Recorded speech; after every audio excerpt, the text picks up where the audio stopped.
Hello, this is the Darklight Emissary. This series is based upon the Primarchs and their legions, and the goal of this series is to give you, the listener, a bit of a snapshot for each legion and their Primarch, and what I think about the personality and doctrines of each of these legions. It is meant to be basically a podcast format, so while it will be here on YouTube, it is something you can set aside and listen to.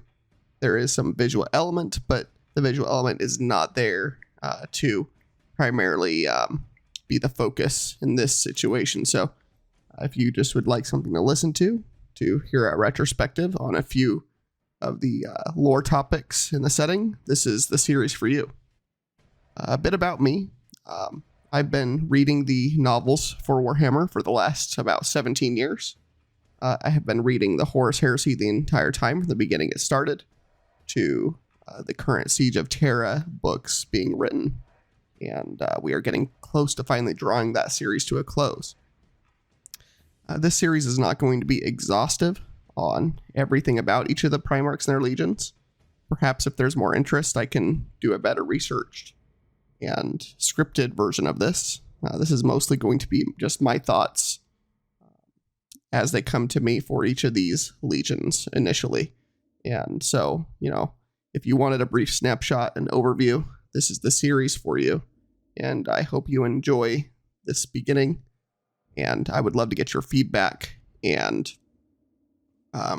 further comments to discuss anything you find interesting in these retrospective commentaries on this setting. So to begin, this first one is appropriately about the First Legion, the Dark Angels Legion, led by Lionel Johnson. And he is one of the, probably in my opinion, one of the most mysterious Primarchs. We know quite a bit about him and his planet, that he came from Caliban. And there's plenty you can read about that.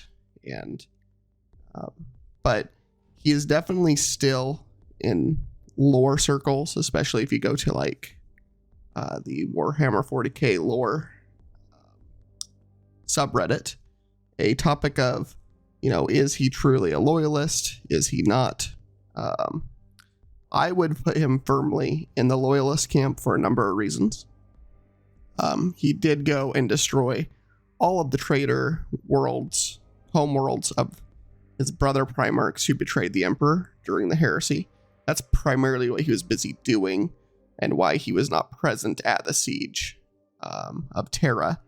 He was busy doing that after the failed Second Imperium by Robout, Guilliman, and Sanguinius, along with the Lion as the third to that failed attempt to create a Second Imperium, which I won't go into in this video / podcast.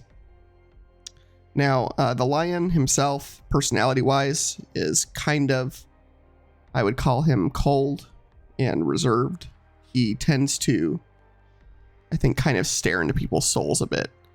There was, in the Alfarius Primarch novel, it's from Alfarius' point of view, he decided to go and meet the Primarch of the First Legion, but he did it under his ability to disguise himself and make people perceive him as what he wants them to be perceived as. And so when he approached the Lion on the deck of his capital ship, it's kind of left to the viewer to decide whether or not the Lion saw through his disguise or not. I don't know if we're meant to know that for sure.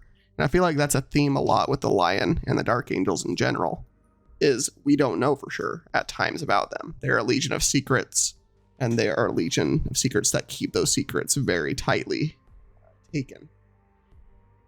They tend to, in the 40k era, hunt down any of their, traitor brethren with ruthlessness and also with a high degree of secrecy. They want no one to know they exist. So the Lion was similarly kind of kept a lot of things close to the chest and He is a very, comes across very ruthless.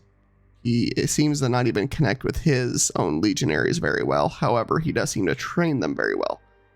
No one would call the Dark Angels lacking in martial prowess or, were to do a big comparison on, who would win in an all-out slug match between legions. I would put the First Legion up there, with other big contenders like the Sons of Horus or Luna Wolves Legion. The Legion itself, they tend to favor melee weapons of great size. They are a knightly legion, so their culture tends to be made up of, knight type conventions. And if you look at any artwork in the Heresy era, especially, they tend to be incredibly knightly in their appearance. They kind of look like a little bit like Black Templars in a sense. And just that, I mean that in the sense that the Black Templars kind of remind me of a knightly, more holy order, like zealot order. And the Dark Angels during the Heresy don't really have that zealotry, but they do have that kind of style aesthetic, in my opinion, at least. And so wrapped up in all this with the Dark Angels Legion, they not only have the melee weapons, but they also have some unique traits to them. They have some access to some heavier weaponry and more secret weaponry than some of the other legions. The Emperor, and this goes towards me believing that the Lion was and is a loyalist, because the Emperor, it's shown several times that the Emperor trusts the Lion pretty implicitly, and to the point where there's a conversation had between the Lion and the Emperor to where, the Lion's like, so you're giving Horus the title of War Master, and the Emperor's like, yes, well, some men need to be recognized and others don't require it. Basically saying, Lion, you would be a fine War Master, but I needed to please more people politically, and you do not care about politics, and you're fine with just doing the work. I feel like the Lion is kind of like Perturabo a little bit, in the fact that he just kind of goes and gets the job done, but he has way less bitterness towards his father for the tasks given to him and his legion. In fact, I think he takes a lot more pride in it and recognizes it as an honorific by the Emperor, whereas Perturabo saw everything given to him and his legion in the worst possible light. But that's a topic for another time. And so the Lion, he's not really up there, in my opinion, on being seeing his Astartes in an equal way. Some of the Primarchs do that a bit more. And the Lion is on the list of Primarchs who has even killed at least one of his own Astartes in an argument. So he automatically gets a few points on the imaginary board for, being beloved by his legion.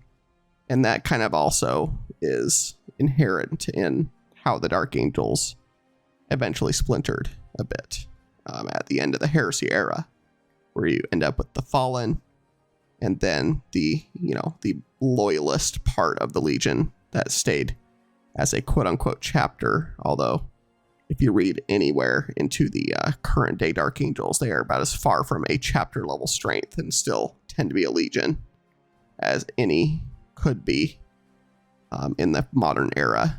And they're so powerful that no one's really going to challenge that about them.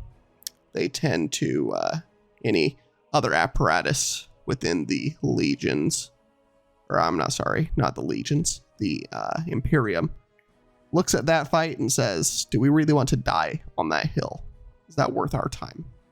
And the Imperium in Warhammer 40k can be, amongst many things, very stubborn and willing to die on many hills, but they look at that one and they think that's even a bit too much for even them. So the Dark Angels are still Legion in all but name, and they also have the Rock, which is the remainder of their homeworld, Caliban, which it's basically a giant moving fortress at this point. They can bring it where they want to, and it will rain down complete destruction on anything that they go after. Now, regarding the status of the Lion in 40k, if you don't know anything about that, the Lion is, at the end of the heresy, he confronts an old friend, Luthar, and after their fight, the Lion and Luthar end up trapped inside of the rock. Now, the Lion is apparently kept there secretly. No one knows he's there except for the Watchers in the Dark, which is another part of just the weirdly mysterious mythos surrounding the Dark Angels. There's the Watchers in the Dark, which are just, I mean, for lack of better terms, they kind of remind me a little bit of Jawas, except they don't have glowing eyes as far as I know. But they terrify even demons in the warp that have confronted them. No one really knows what they are, but they seem to have always counseled the Lion, probably from the time he first ended up on Caliban as a child, up until the end of the heresy. And they seem to ultimately, I would say, I don't know if they serve a different kind of god, like a Catan or something, but I would struggle to call them good. But they do seem to care about the Lion. And I say that because they are the ones currently watching over him as he's been unconscious or injured, or, we don't know the details per se quite yet regarding why he's been comatose for 10,000 years in the rock, but he is currently being taken care of by them. And there is current rumblings in the Warhammer community that he might be the next loyalist Primarch after Robot Guilliman to come back in the 40k era. I feel like it's split between him and Lemon Russ, but time will only tell there. And so, anyway, this is just, again, not meant to be anything authoritative on any subject. This is just the thoughts of someone who's read this stuff and reread this stuff and thought about this stuff for over a decade. So, take what I say with a grain of salt. It's not meant to be perfectly researched. It's just meant to get things out of my head and foster some discussion. If I got anything wrong in this, please comment and discuss with me. I love to discuss. And I am not here to try to gatekeep this setting or the lore. I mostly just wanted to express a lot of this because I tend to write very long-winded Reddit posts on the 40k lore sub in response to some questions, and perhaps I'll do that as a format instead of writing a response, or maybe in tandem to writing a response on Reddit. I will also do responses on this YouTube channel, especially if it is somewhat successful. I don't know where this is going to go. I'm sure this is going to hopefully improve over time as I go through each of the legions and their Primarchs, especially as I get to the ones that are my favorite. I would say I really like the Lion and the Dark Angels, but they're one of the legions and Primarchs I know least about, only because there is just so many of them, and I've found other ones more fascinating. I am a Thousand Suns fanboy. The Space Wolves suck. No, but seriously, I tend to be pretty dispassionate as I discuss this stuff. I'm going to give a fair shake to the Wolves and Russ, as well as the Thousand Suns in this project specifically. And I want to have this open to discussion. Again, I am not here to say anything that I'm saying here is the be-all end-all, and I'm sure I will make some mistakes along the way. So this was a bit about the First Legion and the Lion. And if anyone requires any more questions or elaboration on anything I went over in this brief retrospective, please comment, and I will reply to that comment as I get them. And if you are also a lore fiend like I am, and you just cannot believe I said something wrong or said something incorrect about this legion, feel free to correct me. 100%, I want that lore to be correct, not what I think it is. Again, a lot of what I'm going to be spouting off here is simply how I see each of these legions and their Primarchs, kind of off the cuff, as just having been immersed in this lore for so long. I've spent a lot of time pondering just the universe and things in it. So thank you very much for listening. If you have listened to this, please like and subscribe for more, and we will be back probably next week with a look at the next legion on the list. I think I'm going to go chronologically, or not chronologically, numerically from 1st to 18. I might try to do something about the missing 2 legions, but that's of course going to be hard because there's not too much about them. I mean, I could do speculative thoughts on what I think happened to them, and I do have some thoughts there, but otherwise I will probably leave those on the side unless you as listeners and viewers request that of me and there's a demand for it. But otherwise, thank you very much for listening. This is the Dark Light Emissary, and bring your light into the dark places. Thank you and good night.